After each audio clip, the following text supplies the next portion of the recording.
엄마, 제 얘기 잘못 이해하지 말고 들어보세요. 요양시설 알아보는 건 어떨까요? 제가 미리 몇 군데 알아봤는데 환경도 좋더라고요. 요양시설?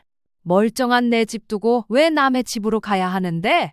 솔직히 이 집은 엄마 혼자 쓰기엔 너무 넓어요.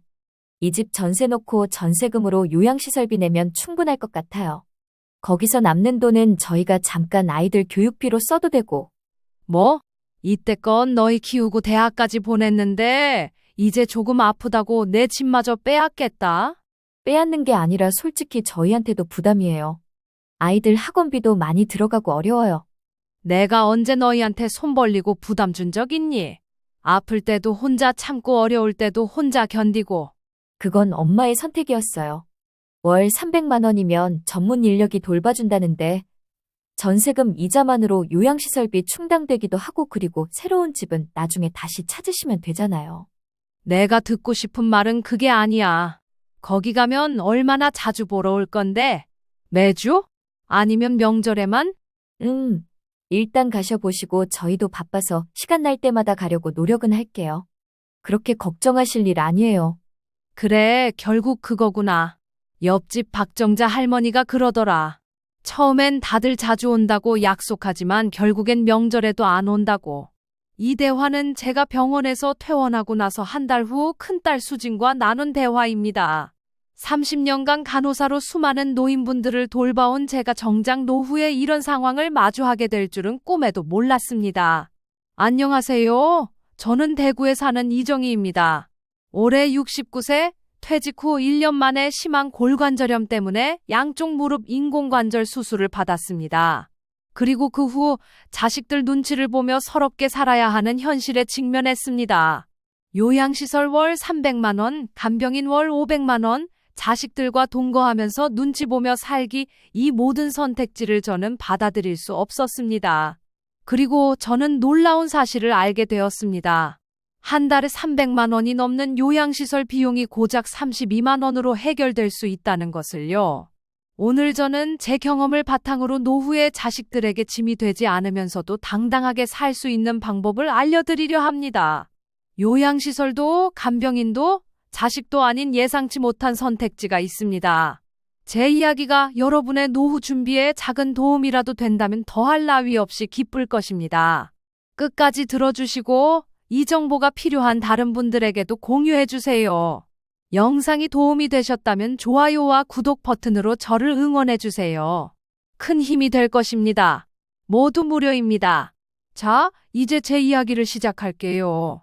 평생 요양병원에서 어르신들을 돌봤던 한 간호사가 어떻게 자신의 노후를 지키게 되었는지 이야기 끝까지 함께 해주세요. 이 선생님, 이제 퇴직이요? 30년이면 정말 오래 일하셨어요.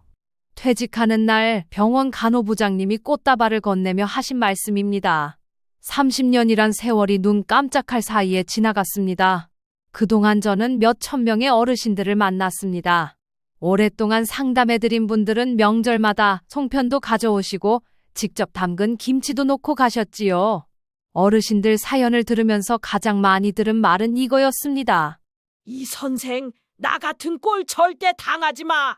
최순희 할머니는 80세인데 자식 셋을 키우고 집까지 다 물려줬지만 결국 요양시설에 오셨습니다. 첫 상담 때 할머니가 제 손을 꼭 잡으며 하신 말씀이 아직도 귓가에 맴돕니다. 처음엔 일주일에 한 번씩 온다더니 석 달 지나니까 명절에만 오더라고. 이젠 전화도 잘 안 받아. 내가 평생 모은 돈 다 줬는데.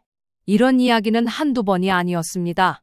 전세금 빼서 자식 주택 청약 넣어준 어르신, 수술비 대느라 연금 탈탈 털린 할머니, 손주 유학비 보태주고 요양시설 간 할아버지 셀 수가 없었습니다. 그때마다 저는 제 수첩에 빨간 펜으로 적었습니다. 절대 자식한테 경제권 넘기지 말 것, 독립적인 공간 확보할 것, 자식에게 기대지 말고 내 노후는 내가 책임질 것. 그 수첩은 퇴직할 때까지 제 서랍에 고이 모셔뒀습니다. 그런데 참 웃기죠. 남들한테 평생 해준 조언을 정작 제 자신은 실천하지 못했습니다. 선생님은 퇴직하면 뭐 하실 거예요? 동료 간호사들이 물으면 저는 이렇게 대답했습니다. 여행도 다니고 취미도 즐기고 아직 젊으니까 봉사 활동도 좀 해볼까 해. 입으로는 그렇게 말했지만 솔직히 뚜렷한 계획은 없었습니다. 그저 아프지만 말자라는 생각뿐이었죠. 그런데 세상 일이 어디 마음대로 되나요? 퇴직하고 1년도 안 돼서 무릎이 아프기 시작했습니다. 처음엔 나이 든 사람은 다 그렇지 라고 넘겼습니다. 파스 붙이고 약 먹고 찜질하고 그래도 계속 아프니까 병원에 갔더니 의사가 심각한 표정으로 말하더군요. 이정희님, MRI 결과가 나왔는데 양쪽 무릎 관절이 많이 손상됐네요. 연골이 거의 없어요. 인공관절 수술이 필요합니다. 그 말을 듣는 순간 머리가 하얘졌습니다. 이게 남의 일이 아니라 제 일이 되니 정말 막막했습니다. 평생 남 이야기 들어주던 사람이 이제는 도움이 필요한 사람이 된 거죠. 수술 후 재활이 쉽지 않았습니다. 양쪽 무릎을 동시에 수술하니 화장실 가는 것조차 누군가의 도움이 필요했습니다. 퇴원할 때가 되자 딸 수진이 제안했습니다. 엄마, 우리 집으로 가시죠. 당분간은 혼자 지내기 힘드실 텐데. 거절할 수가 없었습니다. 혼자서는 아무것도 할 수 없는 상태였으니까요. 그렇게 큰딸 집으로 가게 되었습니다. 처음 일주일은 정말 좋았습니다. 수진도 사위 준석이도 제게 친절했고 손주들도 할머니가 왔다고 좋아했습니다. 그런데 차츰 분위기가 달라지기 시작했습니다. 엄마, 제가 오늘은 모임이 있어서 늦어요. 어머니, 저도 오늘 야근이에요. 아이들 저녁은 냉장고에 반찬 있으니까 좀 챙겨주세요. 점점 더 혼자 있는 시간이 많아졌습니다. 손주들은 할머니가 TV 보는 거실보다 자기 방에 있는 걸 더 좋아했고 사위는 표정이 점점 굳어갔습니다. 한 번은 화장실에 가려고 방에서 나왔다가 부엌에서 들려오는 사위 전화 통화를 듣게 됐습니다. 형님, 나 진짜 답답해서 못 살겠어요. 어머니 오시고 난 뒤로 집안 분위기가 완전히 바뀌었어요. 아이들도 친구도 못 데려오고 아내도 집에 안 들어오려고 해요. 그래도 장모님인데 어떻게 하겠어? 조금만 참아보게. 아니, 나도 처음엔 그랬는데 요즘 요양시설 알아보고 있어요. 300만 원이면 좋은 데에 들어갈 수 있대요. 어차피 재활 끝나면 가셔야 할 텐데 조금 일찍 가시는 게 낫지 않을까 싶어요. 가슴이 철렁 내려앉았습니다. 그 순간 제가 30년간 상담했던 모든 노인분들의 얼굴이 스쳐 지나갔습니다. 그분들이 제게 했던 하소연, 그 눈물, 그 서러움, 이제는 제가 그 자리에 있었습니다. 간호사님, 자식들이 나를 요양시설에다 버리래요. 살 집이 있는데 이제는 쫓겨나는 거래요. 이 선생님, 나 같은 꼴 절대 당하지 마요. 주옥같이 들었던 그 말들이 이제는 현실이 되어 제게 돌아왔습니다. 침대에 누워 천장을 바라보며 생각했습니다. 내가 평생 노인 상담하며 이렇게 될 줄 알았으면서 왜 내 노후는 준비 안 했을까? 그 순간 결심했습니다. 더 이상 자식 눈치 보며 서럽게 살지 않겠다고, 요양시설에서 쓸쓸히 여생을 보내지 않겠다고, 내 삶은 내가 책임지겠다고. 하지만 쉽지 않았습니다. 경제적으로도 건강상으로도 독립이 어려웠으니깐요. 간병인을 구하자니 한 달에 500만 원이 넘게 들었고 혼자 살자니 무릎이 아직 불편했습니다. 나는 30년간의 요양병원 노인 간호 경험을 총동원해 다른 해결책을 찾기 시작했습니다. 큰딸 집에서 한 달이 지났을 때 나는 더 이상 견딜 수 없었습니다. 특히 사위 준석의 날카로워진 눈빛과 짧아진 대화가 너무 부담스러웠습니다. 수진아, 나 이제 좀 나아졌으니까 작은 아들네 집에도 가볼까 해. 아, 그러세요? 현수도 좋아하겠네요. 언제 모셔다 드릴까요? 모셔다 드릴까요? 라는 말에서 빨리 가셨으면 좋겠다라는 딸의 진심을 읽을 수 있었습니다. 다음 날 수지는 나를 작은 아들 현수네로 데려다 주었습니다. 차 안에서 수지는 조심스럽게 말을 꺼냈습니다. 엄마, 준석이가 잘 모시지 못한 것 같아 미안해요. 좁아서 불편하셨죠? 아니야, 괜찮아. 너희들도 바쁘고 아이들도 있는데 신경 쓰였을 거야. 제 말에 수지는 쓴웃음을 지었습니다. 그래도 엄마, 현수네는 신혼이라 더 불편하실 수도 있어요. 그래서 저희가 좋은 요양시설 몇 군데 알아봤어요. 요양시설들, 시설이 정말 좋은 곳들이에요. 한 달에 300만 원 정도면 엄마 연금으로 충분히. 그 순간 내 심장이 멎는 듯 했습니다. 딸은 이미 나를 처분할 계획을 세우고 있었던 겁니다. 수진아, 난 아직 요양시설 갈 생각 없어. 내가 평생 노인 복지 일했는데 그곳이 어떤 곳인지 누구보다 잘 알아. 하지만 엄마 혼자 사시는 것도 위험하고. 내가 언제 혼자 살겠다고 했니? 현순에 가서 좀 지내다가 내 건강 좀 더 좋아지면 그때 천천히 생각해 볼게. 수지는 더 이상 말을 잇지 못했습니다. 현순에 도착했을 때 며느리 유지는 출근 중이었고 현수만 집에 있었습니다. 아들은 반갑게 나를 맞아주었습니다. 엄마, 드디어 왔네요. 좀 좁지만 준비해 둔 방이 있어요. 일로 오세요. 현수는 작은 방을 보여주었습니다. 신혼집이라 공간이 넉넉지 않았지만 아들이 정성껏 준비한 흔적이 보였습니다. 처음 며칠은 괜찮았습니다. 현수는 내가 불편하지 않게 배려했고 퇴근 후에는 함께 드라마도 보고 이야기도 나눴습니다. 하지만 점점 집안의 분위기가 달라지기 시작했습니다. 엄마, 오늘 회사에서 회식이 있어서 냉장고에 반찬 있으니까 알아서 드세요. 그래, 아들. 너무 늦지 말고 와. 며느리 유진도 처음엔 예의 바르게 행동했지만 점점 말수가 줄더니 결국엔 인사도 건성으로 하게 되었습니다. 어느 날 밤, 내 방문 너머로 현수와 유진의 말다툼 소리가 들렸습니다. 당신 어머니 언제까지 여기 계시게 할 거야? 내가 결혼할 때 이렇게 될 줄 알았으면. 그럼 어쩌라고? 내 엄마 아프신데 어디로 모시라고? 누나네도 있잖아. 왜 우리 집에만? 누나네도 힘들대. 엄마 요양시설 보내자고 하던데. 요양시설. 글쎄, 그거 비용이 만만치 않을 텐데. 엄마 연금이랑 우리가 조금씩 보태면 되지 않을까? 나는 이불을 뒤집어 쓰고 눈물을 흘렸습니다. 평생 자식들 뒷바라지 하느라 그런 생각도 못했습니다. 그리고 정작 내가 도움이 필요할 때 자식들은 나를 짐으로 여기고 있었죠. 다음 날 아침, 현수는 평소보다 더 밝게 나를 대했습니다. 마치 어젯밤 대화를 들었을까봐 불안한 듯한 태도였어요. 엄마, 오늘 기분 어때요? 무릎은 좀 나아졌어요? 응, 조금씩 나아지고 있어. 다행이네요. 엄마, 사실 누나가 어제 전화했는데 요양시설 몇 군데 알아봤대요. 제일 좋은 곳들이에요. 엄마 연금으로 충분히. 이번엔 아들마저 더 이상 들을 필요가 없었습니다. 두 자식 모두 똑같은 말을 하고 있었으니까요. 현수야, 나는 그런데 안 갈 거야. 엄마, 그게 아니라 엄마 건강 상태가 걱정돼서 그래요. 우리가 돌봐드리기 힘들잖아요. 돌봐달란 적 없어. 그냥 잠시 머물 곳이 필요했을 뿐이야. 그래도 엄마, 나중에 더 아프면 어떡해요? 요양시설은 전문가들이 24시간. 현수야, 나는 30년 동안 요양시설에 계신 어르신들 간호해왔어. 그곳이 어떤 곳인지 너보다 100배, 1000배 더 잘 알아. 이제 그만 얘기하자. 현수는 입을 다물었지만 표정에서 불만이 역력했습니다. 그날 저녁 나는 짐을 싸기 시작했습니다. 현수가 놀란 표정으로 물었습니다. 엄마, 뭐 하시는 거예요? 어디 가실 거예요? 집으로 돌아가려고. 갑자기 왜요? 무슨 일 있었어요? 특별한 일은 없어. 그냥 내가 이제 너희한테 더 이상 부담 주기 싫어서.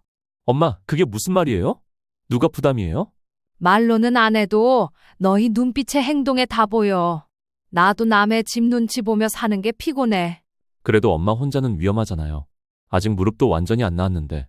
괜찮아. 나는 집으로 돌아가서 간병인 구할게. 현수는 당황한 표정으로 아내에게 전화를 걸었습니다. 곧 유진이 퇴근하고 돌아왔고 세 사람이 거실에 모였습니다. 어머니, 갑자기 왜 그러세요? 저희가 뭐 불편하게 해드렸나요? 아니야, 너희가 잘못한 거 없어. 다만 내가 더 이상 너희 신혼집에 있는 게 맞지 않다고 생각해서.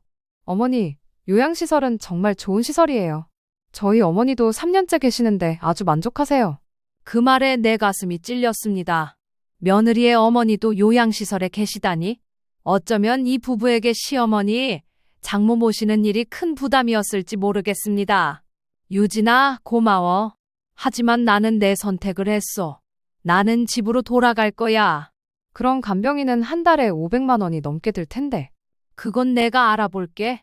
다음 날 아침, 현수 부부는 출근 준비를 하며 어색한 분위기를 만들었습니다.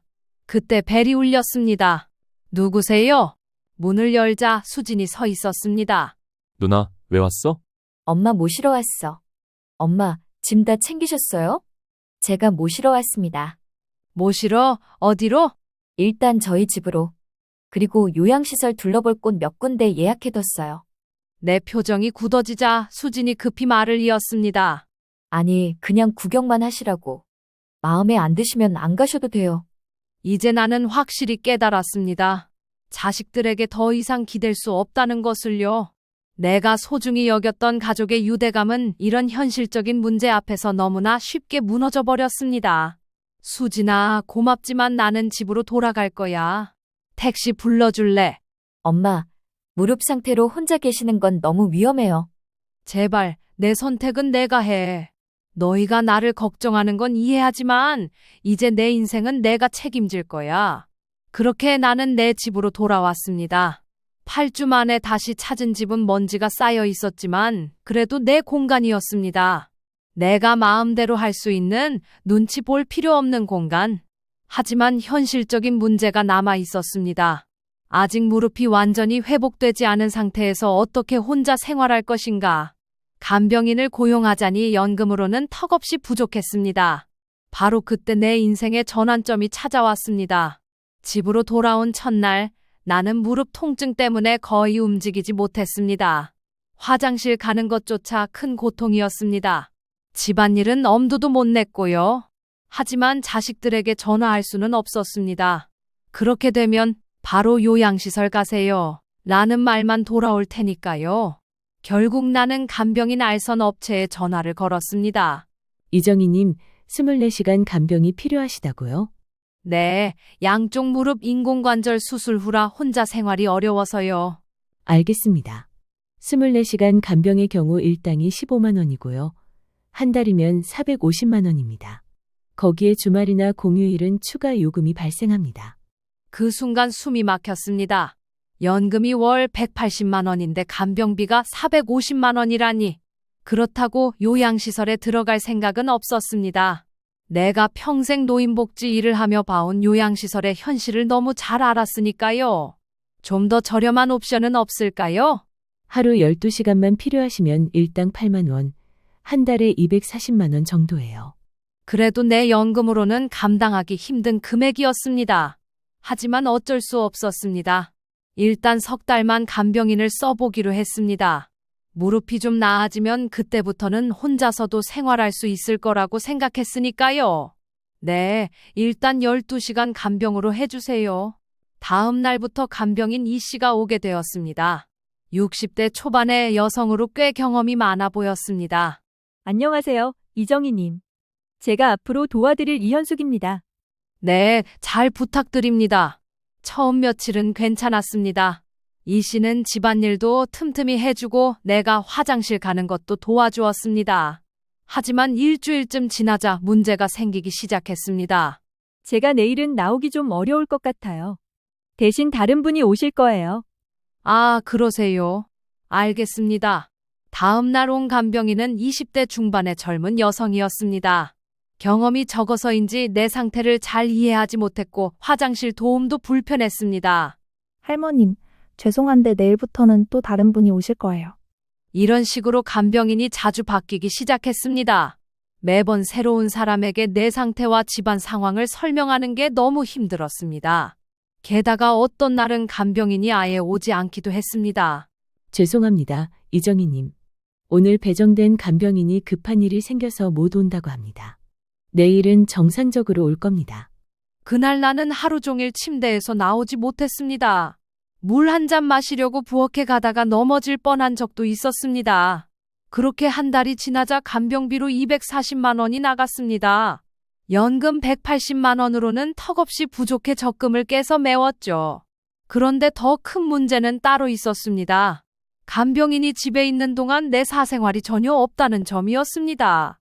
가족도 아닌 남이 항상 내 집에 있는 느낌이 너무 불편했습니다. 지인들이 찾아와도 편하게 대화할 수 없었고 TV도 내 마음대로 볼 수 없었습니다. 화장실 가는 것조차 누군가의 도움을 받아야 했으니 인간으로서의 존엄성이 무너지는 느낌이었습니다. 결국 자식들에게 전화를 걸어 도움을 청하기로 했습니다. 수진이 내 집으로 찾아왔습니다. 엄마, 제가 말했잖아요. 혼자 생활하시기 힘들다고. 알았다, 수진아. 내 말이 맞았어. 그럼 이제 요양시설이라도 한번 가보실래요? 정말 좋은 데들. 나는 잠시 침묵했다가 고개를 끄덕였습니다. 요양시설이 유일한 선택지인 것처럼 보였으니까요. 다음 날 수지는 나를 행복한 우리 요양시설이라는 곳으로 데려갔습니다. 외관은 호텔처럼 깨끗하고 고급스러웠습니다. 로비에는 꽃이 가득했고 직원들은 모두 미소를 짓고 있었습니다. 어서 오세요, 이정희님. 저희 행복한 우리 요양시설을 찾아주셔서 감사합니다. 시설장이 직접 나와 나를 맞이했습니다.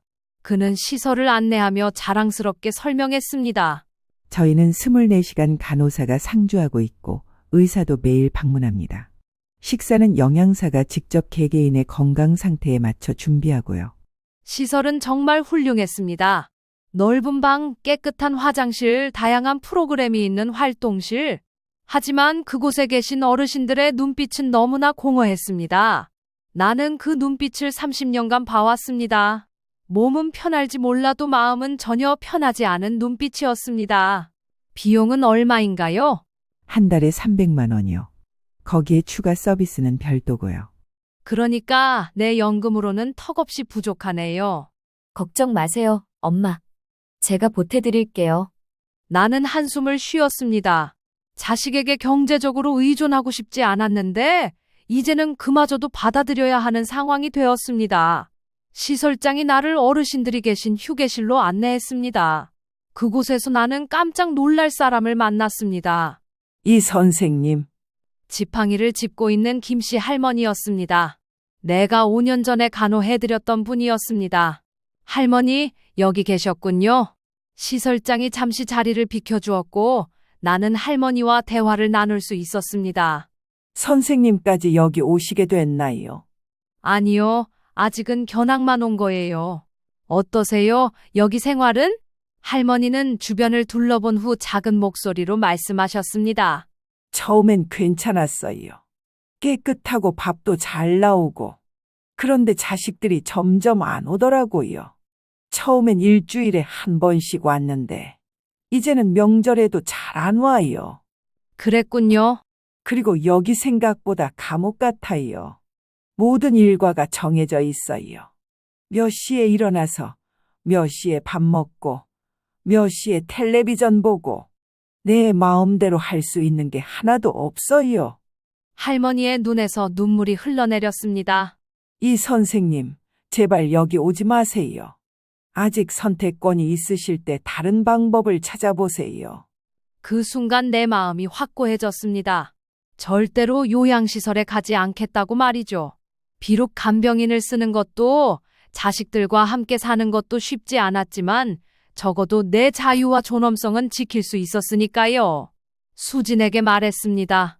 수진아, 고맙지만 요양시설은 안 갈래. 엄마, 왜요? 시설 너무 좋잖아요. 시설이 문제가 아니야. 나는 여기서 살 수 없어. 집으로 돌아오는 차 안에서 수지는 계속 나를 설득하려 했습니다. 하지만 내 마음은 이미 정해졌습니다. 절대로 요양시설에 가지 않고 더 이상 자식들에게 의존하지도 않을 것이라고요. 하지만 간병인 비용도 감당하기 어려운 상황에서 내가 할 수 있는 선택은 대체 무엇이었을까요? 집에 도착해 수진을 돌려보낸 후 나는 창밖을 바라보며 한참을 생각에 잠겼습니다. 요양시설 비용 300만 원, 간병인 비용 240만 원에서 500만 원, 연금은 180만 원. 어떻게 해도 내 힘만으로는 해결할 수 없는 비용이었습니다. 방법이 있을 거야, 반드시 있을 거야. 그날 밤 나는 노인복지 관련 자료를 뒤적이며 밤을 샜습니다. 30년간의 경험을 총동원해 다른 대안을 찾기 위해서였죠. 그리고 마침내 내 인생을 바꿀 해결책을 발견했습니다. 다음 날 아침 나는 집 근처 주민센터에 갔습니다.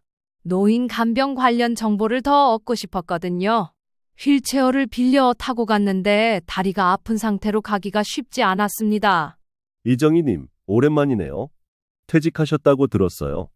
주민센터 직원 김 씨가 반갑게 인사했습니다. 내가 요양간호원으로 일할 때 자주 만났던 분이었습니다. 네, 벌써 1년이 넘었네요. 노인 복지 서비스 자료 좀 볼 수 있을까요? 당연하죠. 근데 다리는 어떻게 된 거예요? 양쪽 무릎 인공관절 수술했어요. 아직 불편해서. 김 씨는 내 상태를 보더니 걱정스러운 표정을 지었습니다. 그러면 혼자 생활하기 많이 힘드시겠네요. 혹시 고령자 복지주택 들어보셨어요? 고령자 복지주택이 그게 뭔가요? 김 씨는 게시판으로 나를 안내했습니다. 거기에는 LH 고령자 복지주택 입주자 모집 포스터가 붙어 있었습니다. LH에서 65세 이상 어르신들을 위해 특별히 지은 임대주택인데 월세가 아주 저렴하고 어르신들 편에 시설이 잘 갖춰져 있어요. 나는 포스터를 자세히 읽어보았습니다. 월 32만 원이라고요? 네, 보증금도 1천만 원 정도고요. 일반 전세나 월세보다 훨씬 저렴해요. 게다가 독립적인 생활이 가능하면서도 도움이 필요할 때는 생활관리사가 바로 도와드려요. 내 가슴이 두근거리기 시작했습니다. 요양시설 300만 원, 간병인 240만 원에 비해 월 32만 원은 연금 180만 원으로도 충분히 감당할 수 있는 금액이었습니다. 자세한 자료 좀 볼 수 있을까요? 김 씨는 안내 책자를 가져왔습니다. 자세히 살펴보니 놀라운 점이 많았습니다. 모든 시설이 무장의 설계로 되어 있어 휠체어도 다닐 수 있고 화장실에는 안전바가 설치되어 있었습니다. 응급 상황을 위한 비상벨도 있고 주의 3회 생활관리사가 방문해 안부를 확인해 준다고 했습니다. 더욱 놀라운 건 자격 조건이었습니다. 사회 취약계층이나 사회 기여자에게 가산점이 주어지는데 사회복지사로 30년간 일한 나는 사회 기여자 가산점을 받을 수 있었습니다. 김 씨, 이거 정말 좋은 것 같아요. 어떻게 신청하나요? 서류는 여기 있고요. 저희가 도와드릴게요. 이 선생님은 요양병원 간호사로서 오래 일하셨으니 가산점도 받으실 수 있어요. 입주 가능성이 높을 거예요. 그 자리에서 바로 신청서를 작성했습니다. 기대와 설렘이 가득했지만 한 가지 큰 문제가 있었습니다. 현재 살고 있는 집은 전세인데 그 전세금을 돌려받아서 보증금으로 써야 했습니다. 그런데 그 전세금을 자식들이 탐내고 있다는 사실을 알고 있었죠. 집에 돌아와서 수진에게 전화를 걸었습니다. 수진아, 나 좋은 소식이 있어. 네, 엄마, 무슨 일이세요? LH 고령자 복지주택이라고 들어봤니? 내가 오늘 신청했어. 전화기 너머로 잠시 침묵이 흘렀습니다. 복지주택이요? 엄마, 그런데 보내드릴 수 없어요. 아무리 좋다고 해도 요양시설만큼 안전할 수는 없잖아요. 요양시설은 안전할지 몰라도 인간답게 살 수 없어. 복지주택은 내 공간이 있고 도움도 받을 수 있어. 게다가 월 32만 원이면 내 연금으로 충분하고. 32만 원이요? 그렇게 싸다고요? 수진의 목소리에서 의심이 느껴졌습니다. 국가에서 지원하는 거라 그런가 봐. 사회복지사 경력 덕분에 가산점도 있어서 입주 가능성이 높대. 엄마, 좀 더 알아보고 결정하시는 게 어떨까요? 그러면 지금 집 전세금은 어떻게 하실 건가요? 바로 그 질문이었습니다. 전세금, 자식들이 가장 관심 있어 하는 부분이었죠. 보증금으로 일부 쓰고 나머지는 내 노후 자금으로 쓸 거야. 엄마, 그것보다는 혹시 요양시설 비용으로 쓰시는 게 어떨까요? 아니면 저희가 관리해 드릴게요. 결국 자식들은 내 전세금을 노리고 있었던 겁니다. 요양시설을 고집하는 것도 자신들이 관리하겠다는 것 모두 그 때문이었습니다. 수진아, 내 돈은 내가 쓸 거야. 자식 도움 없이 내 힘으로 살고 싶어.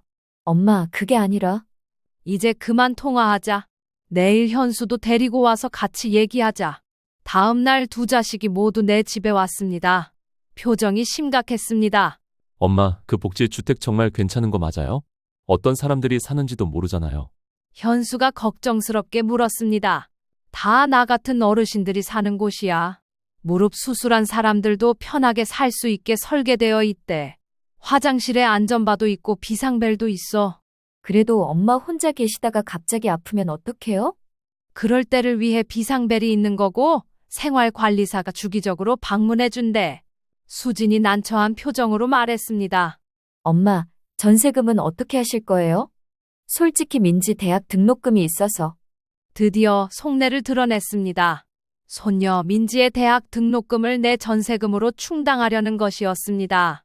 수진아, 너희들 다 컸을 때 내가 돈 한 번이라도 달라고 했니? 학자금, 결혼 자금 다 너희들이 알아서 했잖아. 이제 와서 내 돈 타령하지 마. 엄마, 그게 아니라.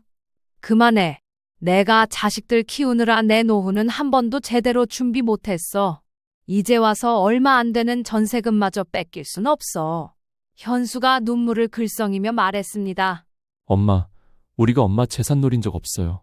그냥 걱정돼서. 걱정이면 요양시설 얘기는 왜 자꾸 꺼내니? 나는 30년 동안 요양시설에 계신 어르신들 만나면서 뭘 느꼈는지 알아? 자식들이 부모님을 보내놓고 점점 발길이 끊어지는 현실을.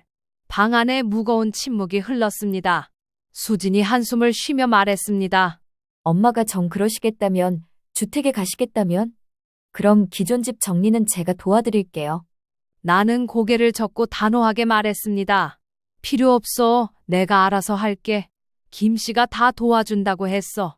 현수가 불안한 표정으로 물었습니다. 정말 괜찮으시겠어요? 그럼 나는 자식들에게 모든 걸 주고 요양시설에서 살고 싶지 않아. 남은 인생은 내 방식대로 살 거야. 그날 저녁 자식들은 아쉬운 표정으로 돌아갔습니다. 내 마음은 이미 단단히 정해 있었습니다. LH 고령자복지 주택에 입주해 남은 생을 당당하게 살아가겠다고 말이죠. 더 이상 자식들에게 의존하지 않고 내 힘으로 살아갈 마지막 기회라고 생각했습니다. 그 후로 자식들은 나에게 연락하지 않았습니다. 입주일이 다가올수록 외로움도 커졌지만 한편으로는 더 단단해지는 느낌이었습니다. 이제는 정말로 내 인생은 내가 책임져야겠다고 다짐했으니까요. 입주 전날 내 휴대폰이 울렸습니다. 수진이었습니다. 엄마, 내일 이사하시죠? 제가 도와드릴게요. 괜찮아. 이사짐 센터 불렀어. 그래도 엄마, 미안해요. 전세금 때문에 그렇게 말씀드려서.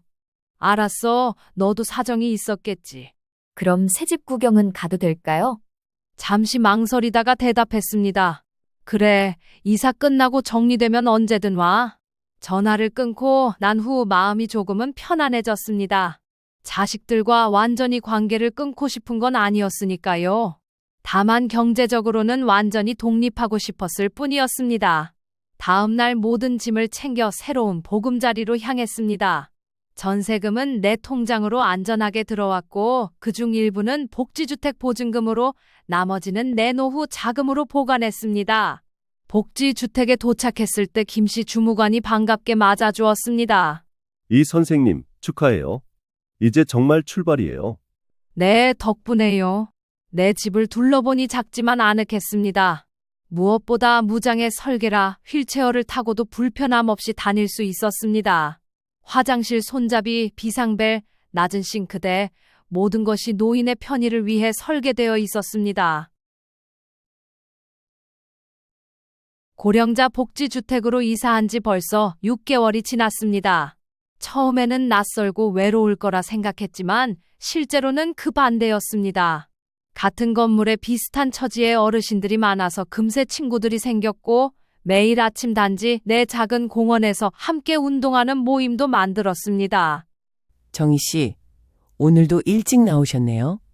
옆집에 사는 한 할머니가 반갑게 인사했습니다. 그녀도 나처럼 자식들과의 갈등 끝에 이곳을 선택한 분이었습니다. 네, 아침 공기가 너무 좋아서요. 무릎도 많이 좋아졌어요. 처음 이사 왔을 때는 휠체어가 필요했지만 지금은 지팡이만으로도 충분히 걸을 수 있게 되었습니다. 단지 내 작은 건강센터에서 꾸준히 물리치료를 받은 덕분이었죠. 무엇보다 좋은 건 내 공간에서 내 마음대로 생활할 수 있다는 점이었습니다. 비록 작은 공간이지만 눈치 볼 필요 없이 TV도 마음껏 볼 수 있고 친구들을 초대해 수다도 떨 수 있었습니다. 월 32만 원의 임대료는 내 연금으로 충분히 감당할 수 있었고 전세금 일부를 예금에 두어 의료비나 다른 필요한 비용에 대비했습니다. 자식들과의 관계도 조금씩 회복되고 있었습니다. 처음에는 연락이 뜸했지만 한 달이 지나자 현수가 먼저 찾아왔습니다. 엄마, 생각보다 좋은 곳이네요. 걱정했는데. 그래, 여기 좋아. 같은 처지의 친구들도 많고 도움이 필요할 때 누를 수 있는 비상벨도 있고. 아들은 내 작은 집을 둘러보며 감탄했습니다. 그리고 조심스럽게 사과했습니다. 엄마, 미안해요. 전세금 때문에 그렇게 했던 거. 이제 지나간 일이야. 그런데 수진이는 어때? 누나요? 아직 마음이 상한 것 같아요.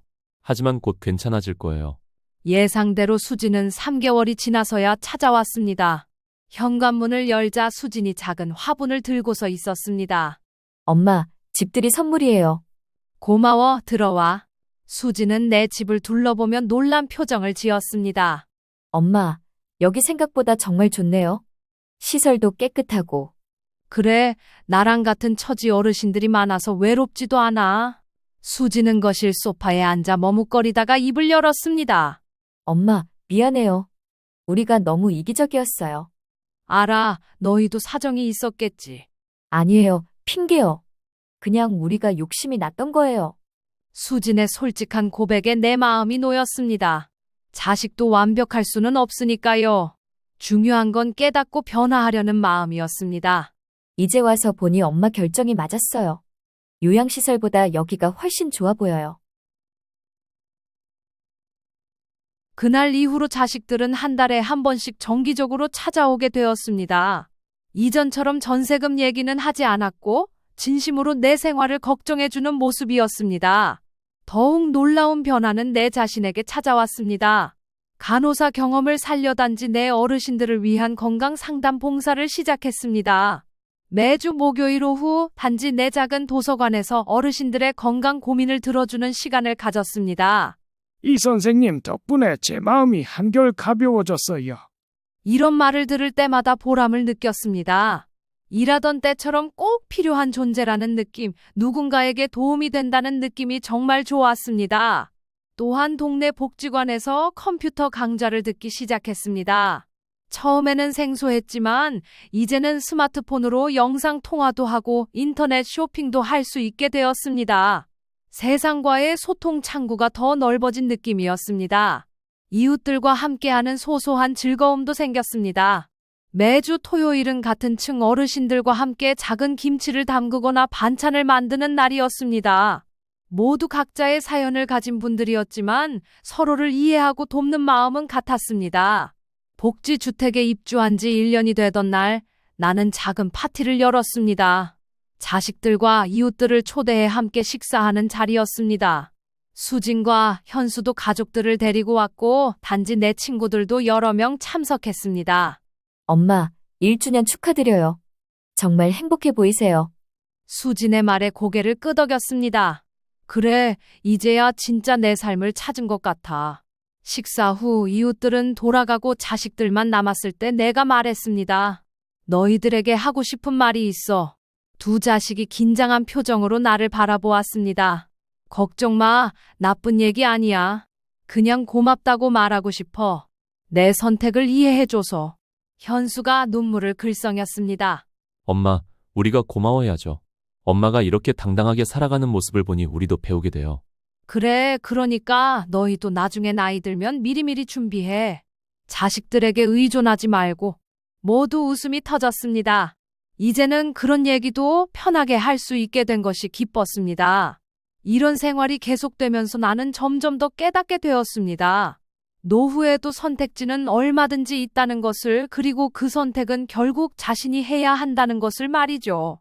지금 나는 69세로 아직 20년, 아니 그 이상 살 수도 있습니다. 그 시간을 자식 눈치 보며 서럽게 살 필요도 없고 요양시설에서 쓸쓸히 지낼 필요도 없습니다. 내 힘으로 내 마음대로 당당하게 살 수 있습니다. 이 이야기를 들으시는 분들, 특히 나와 비슷한 나이의 분들께 말씀드리고 싶습니다. 자식들 눈치 보지 않아도 됩니다.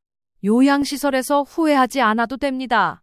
우리의 삶은 아직 끝나지 않았습니다. 오히려 지금이야말로 진정한 자유를 누릴 수 있는 시간일지도 모릅니다. 이제 나는 더 이상 자식들에게 의지하지 않습니다. 내 노후는 내가 책임지고 내 선택은 내가 합니다. 그렇게 새로운 인생을 살고 있습니다. 내 이야기가 조금이라도 도움이 되셨다면 영상의 좋아요와 구독 버튼을 눌러주세요. 더 많은 분들이 이런 정보를 얻을 수 있도록 주변 분들과 공유해 주시면 정말 감사하겠습니다. 여러분의 작은 응원이 나와 비슷한 상황에 처한 많은 어르신들에게 용기와 희망이 될 수 있습니다. 여러분의 노후도 행복하고 당당하길 진심으로 바랍니다. 내 긴 얘기 들어주셔서 감사합니다.